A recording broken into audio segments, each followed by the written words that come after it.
Okay, let's unpack this a bit. The power of morning routines. It's kind of surprising, isn't it? It really is. We all know that feeling, right? Yeah. The morning rush, the chaos, maybe forgetting something important. Oh, yeah. That scramble. Just feeling like you're playing catch up before the day's even really properly started. That's such a common experience. And for you, listening in, looking for those, practical ways to improve your day, make the most of your time, well, learning how to shape those first few moments intentionally, that can be a real game changer. Totally. It's not about cramming more in, is it? No, not at all. It's more strategic, structuring the start for, more calm, more focus. Exactly. So for this deep dive, we've gathered quite a mix of sources. We've got stuff from Zapier and Asana on the productivity side. The practical stuff. Some really interesting health angles from BBC Good Food, and even a peek at what people are actually doing from Reddit. Right. The real world routines. Plus some mindfulness insights from Verywell Mind and the mindfulness-based stress reduction handbook. And what's really interesting is how this idea, this deliberate morning routine, it just keeps popping up across all these different fields. Yeah. Whether you're aiming for better work output or less stress or even sleeping better. Those morning habits seem to be surprisingly fundamental. So our mission here basically is to pull out the really valuable, actionable bits from all of this. Yeah, distill it down. We want to help you, our listener, understand why it matters, but also give you some concrete ideas, things you can actually use to build a routine that, fits your life. Makes sense. So let's start with that basic question then. Why bother? Why put energy into a morning routine? What's so special about those first few hours? Well, one source, BBC Good Food, they talk about how a consistent routine can create this sense of safety, control even. Safety, interesting. Yeah, think about it. When things are predictable, habitual, you shift from just surviving the morning to actually feeling like you're set up to thrive, right? Exactly. And that fits so well with the mindfulness angle. The mindfulness handbook talks about being on autopilot. Right, yeah, just going through the motions. Yes. So by consciously doing something in the morning, you're bringing awareness right at the start, setting a different tone, more presence. And it's not just about feeling in control.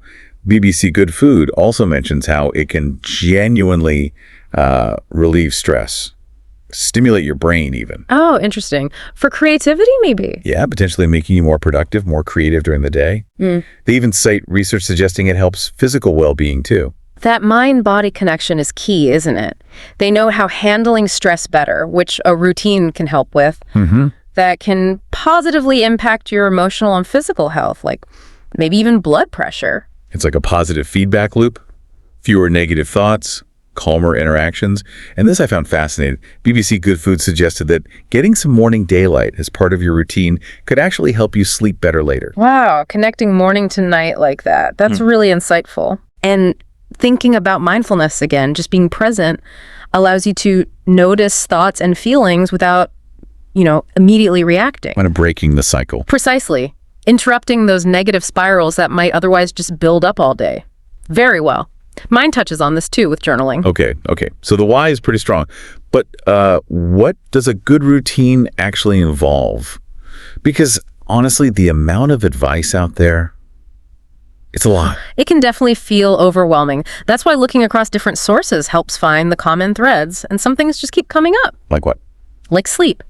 Prioritizing sleep is, foundational. Asana really hammers this home aim for about 8 hours. Right, the magic number. And they give tips like, having a wind-down routine, maybe a TV curfew, setting that alarm consistently. And crucially, not hitting snooze.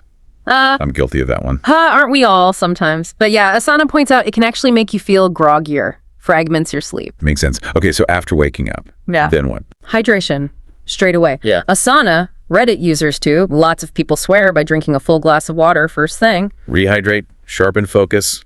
Simple, but effective. Totally. And then even just a few moments for mindfulness or breath work, it can make a big difference. Like meditation. Doesn't have to be long. The Mindfulness Handbook has this simple 3-minute breathing space. You just pause, notice your thoughts, notice feelings, then gently focus on your breath. Okay, just checking in. Exactly. No judgment, just noticing. It's a quick way to ground yourself. Asana and Reddit folks also mention just taking a few deep breaths. It shifts your state. I like the idea of setting intentions too, or positive affirmations. Asana and BBC Good Food both brought that up. Kind of consciously directing your mindset for the day towards confidence, positivity. Right. And then the practical stuff, getting productive. Yeah, Asana highlights reviewing your tasks, prioritizing. Whether it's a paper list or a digital tool, just knowing your main focus areas creates clarity. Roadmap for the day. Right. Makes sense. And food.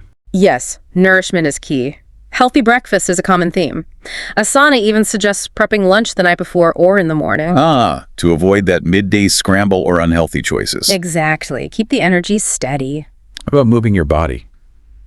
Exercise? Big one. Asana, BBC Good Food, Reddit users, they all point to the benefits.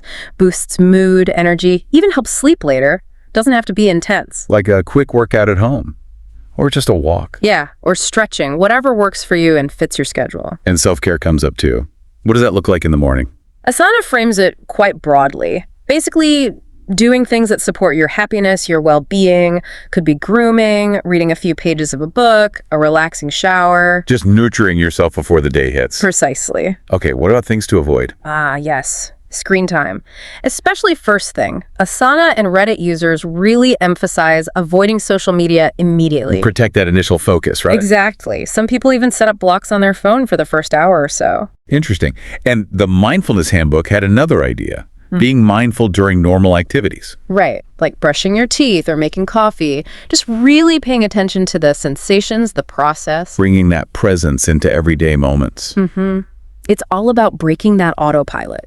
Gratitude also seems popular. Yes, Reddit and Very Well Mind mention it. Using an app or just jotting down things you're thankful for in a journal can really shift your outlook. Boost optimism. I can see that. And for tapping into that fresh morning brain, Asana suggests using the time for creative work, or maybe catching up on industry news, reading a blog. Using that peak mental energy wisely. Yeah, even a quick social connection Asana mentions calling a loved one can boost your mood. Or listening to something motivational. Definitely. Podcasts, Music Asana, and BBC Good Food both note that as a way to get into a positive mindset. Okay, let's circle back to journaling for a sec. Very well. Mine seemed to really focus on its benefits. They really did, especially for stress management. Just writing down thoughts and feelings, good or bad, can be super cathartic. Helps you understand yourself better. Different ways to do it too, right? Yeah, they mentioned free writing, just letting it flow, gratitude journaling, focusing on the positive, emotional release, getting stressors out, even bullet journaling for structure. What's really cool is how they explained it actually affects your body. Oh, yeah. How so? They said it can activate the parasympathetic nervous system, the rest and digest response. So physically calms you down. Exactly. Calmer heart rate, clearer mind. Which sounds like a pretty great way to start the day. They even mentioned potential links to, like, fewer sick days. Wow. Okay, journaling's got some serious weight behind it. Definitely. And one last big piece of productivity strategy, really. Saying no. The art of saying no. Crucial. All these sources, in different ways, point to being intentional. Choosing not to do something is often the most efficient path. Protecting your time, especially that morning time. It connects back perfectly to the routine, doesn't it? Saying no to distractions, to non-essential things. Is basically saying yes to your priorities. Yes to the morning you want to create. Deliberately investing that time and energy where it matters most. Like that hell yeah or no idea. Yeah. If it's not a clear yes, it's a no. Right. Protect the important stuff. So you mentioned mindfulness earlier and weaving it in. The Mindfulness Handbook gives some simple ways, right? Beyond the 3-minute space. Yeah. They talk a lot about just noticing your breath. How easily we slip into that autopilot. And focusing on the breath, even for a moment, anchors you. Pulls you back to the present. Helps you respond consciously instead of just reacting. So it's about interrupting that automatic flow of thoughts and actions, intentionally stepping out of it. Exactly. And they also mentioned the body scan meditation. Now, that's often done lying down, maybe longer. Right, not always practical first thing. True, but the principle applies. Bringing that focused awareness to physical sensations in your body. Just checking in, connecting with yourself physically before the day's mental demands kick in. That makes sense. Reconnecting body and mind. But, and this is maybe the most important point, it has to be personal, right? Absolutely fundamental. Asana, BBC Good Food, they all stress this.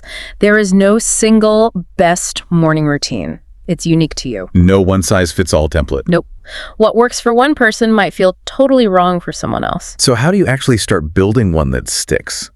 BBC Good Food had some great advice here. Start small.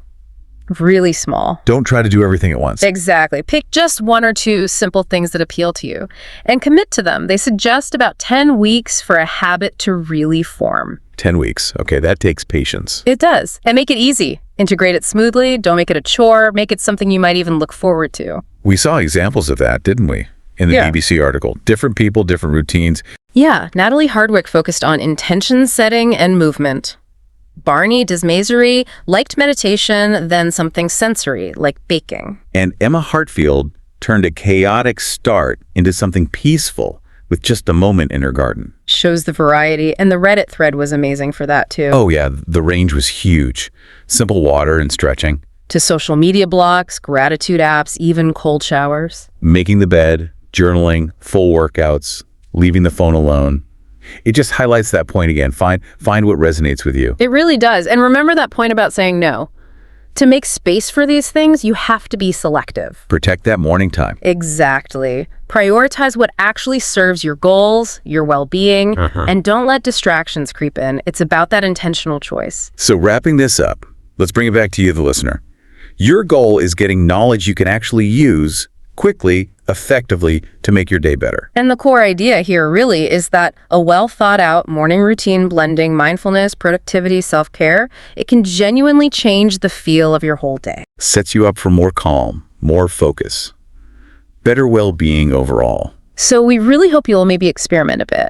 Pick one or two ideas we talked about, something that sparked your interest. Give it a try. And remember that advice. Start small. Be patient.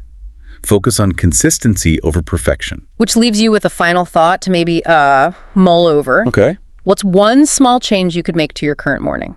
Just one. That might create the biggest positive ripple effect through the rest of your day. Think about that balance to structure versus flexibility. How can you shape those first few hours to really serve you best?